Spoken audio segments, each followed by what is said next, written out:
Be Humble, Be Powerful, a podcast series by me, Francesca Frank, about humility and leadership.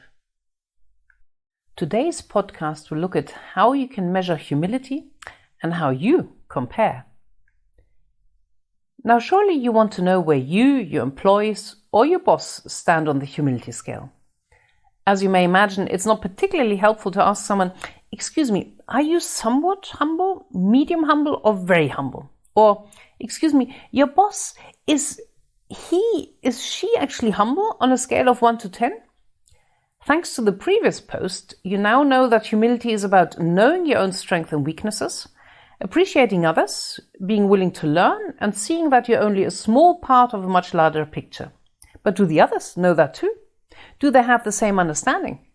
Surely not. One person may think of humility in terms of being humbled and weak.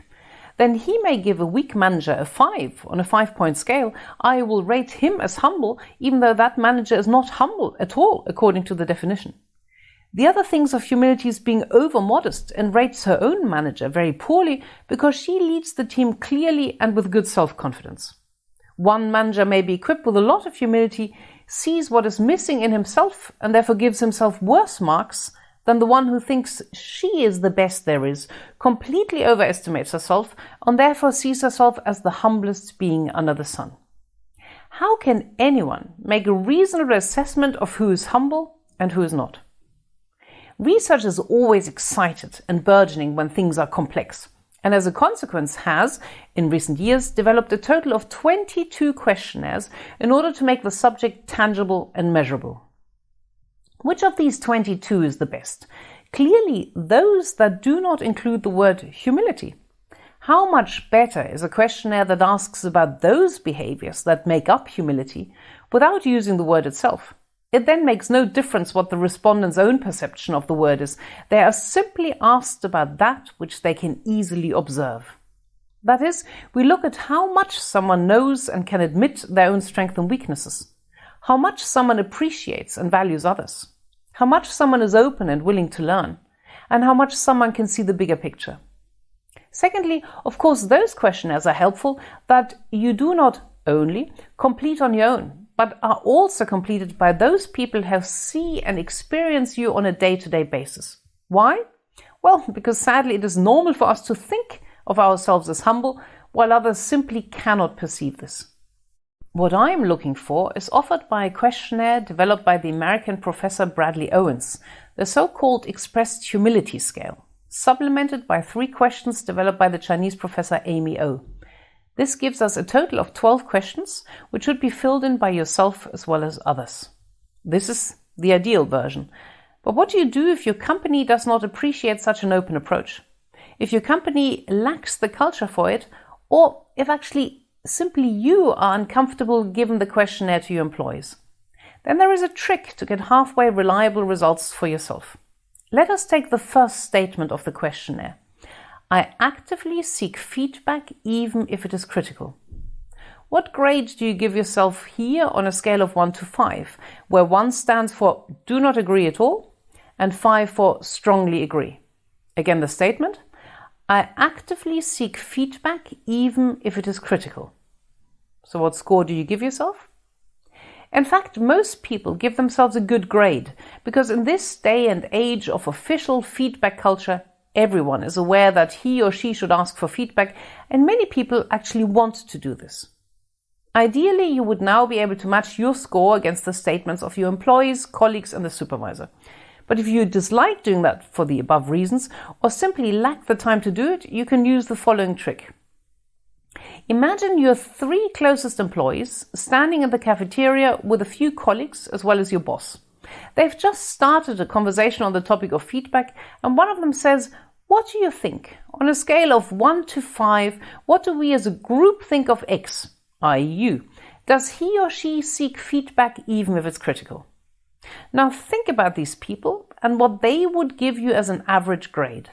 And presto, most managers rate themselves significantly lower than they did in the initial self-assessment. Why? Because the moment you think about it, you realize that maybe you frequently ask for feedback, but only from this one colleague. or that you only ask your boss once a year during the bonus discussion to tell you how he or she sees you. Also, you may notice that you've actually helped create an atmosphere in which only positive things are said. Everyone praises each other and no one brings up criticism. This may be lovely for the working atmosphere, but leads to much being swept under the carpet and improvements not being demanded.